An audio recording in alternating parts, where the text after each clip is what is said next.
As we get very, very close now to the date. It seemed like a long way off when I first pitched up here on Monday, but we're getting there, aren't we, minute by minute? So anyway, but look, just some other news that's in town. It's not all about the royals, is it? And the government revealed today that 2,450 British nationals were evacuated from Sudan.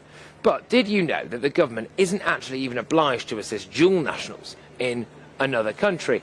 And should they have used the money there on some of our problems at home? But it's not just Sudan as well. I don't want to seem like I'm particularly heartless about the people of Sudan and the British nationals over there. Frankly, it's loads of stuff that we spend our money on abroad. Could it not be spent over here? We are either in crisis and skint, or we're not. Which one is it? And some people, especially, dare I say it, those on the left, have to make their mind up. Emma Webb, director of the Common Sense Society, and of course a political commentator, joins me now, and a very occasional presenter on GB News as well. I'll give you a cheeky plug there, Emma. So, right, look, what's going on here then? Are we spending far too much money helping out every Tom, Dick and Harry around the world when we've got people right here who need our support? I think it was probably right to help dual nationals fleeing Sudan, but as Alison Pearson has pointed out in her Telegraph column, she made the point that that a lot of these people fleeing from Sudan are actually Sudanese. They are dual nationals, but they are Sudanese citizens. So it's not the same as, for example, helping British citizens to flee from Afghanistan, as just to take one example.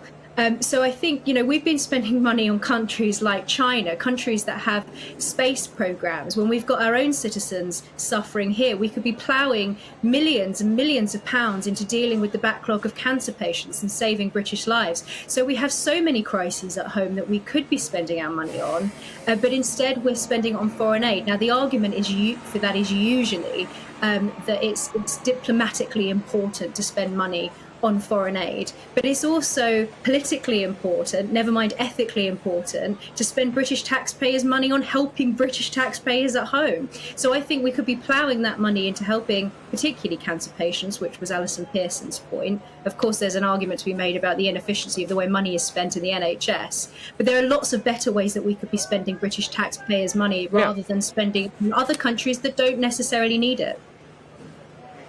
Emma, I wonder what would be less efficient, giving more money to our NHS or giving it to an African dictator? I mean, the way that both things are run, it does seem absolutely staggering, doesn't it, to me, which one would actually manage to skim more off the top and do whatever with it. But there we go.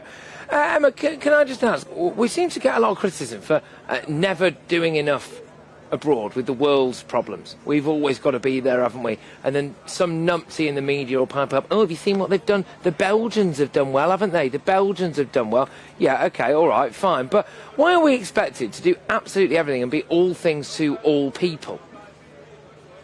Guilt, I think, to some degree. We're always very quick to criticise ourselves and very light-handed when it comes to criticising others. The British taxpayer and the British government do a huge amount to help other countries around the world.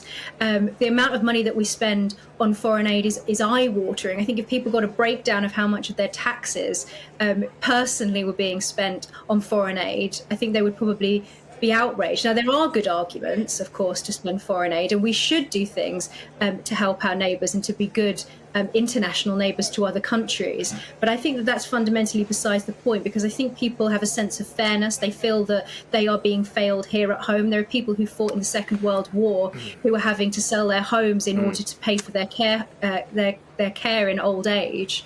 I think that the way that we spend money in this country generally is either very inefficient, as you said, or is just simply unfair.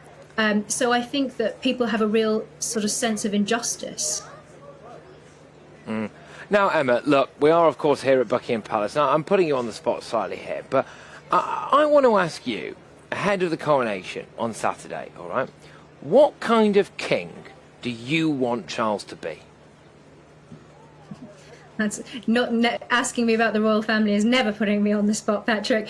I think that it's interesting from a monarchist's perspective. I think there's a certain ambivalence about Charles, because I think there are some concerns, at least, that he isn't as traditional and as respectful of the institution of the monarchy as many monarchists are. That said, he did, he has shown himself to be a traditionalist. I would like to see more of that traditionalist Charles coming out rather than the kind of international green politics Charles. I think I'd like to see a little bit more Roger Scruton than Greta Thunberg coming out. But fundamentally, I would just like for him to almost, as Princess Anne said in that fantastic interview that she gave to the Canadian broadcaster, I would like for him to focus on service and upholding the stability and continuity of the monarchy and ensuring its place within our constitutional ecosystem, and to just try a little to sort of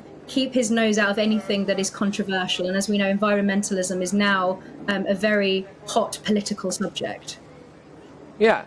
Well, it is. I mean, absolutely. And the total irony now of this coronation on Saturday potentially being targeted by the eco mob, when the chap who's in that big house behind me there, Buckingham Palace, has probably been as vocal as arguably anyone apart from Greta Thunberg when it comes to the environment, and many people actually think he's maybe gone a bit too far on that, because the environmental issues are now interwoven with the political, aren't they? And that, of course, is an issue when it comes to the royal family. And yeah, if they want to disrupt that, then they'll disrupt anything, but that's because of the kind of people they are, and he just can't win. I think he just can't win. But yeah, Princess Anne has got it absolutely bob on, and I hate to say this, but I did listen to some of Princess Anne's comments, and not for the first time, and thought, you'd make quite a good queen. But there we go. Emma, thank you very much. You'd be a fabulous queen as well, Emma, of course. Emma Webb, Director of Common Sense Society UK and political commentator, and as well occasional GB News host.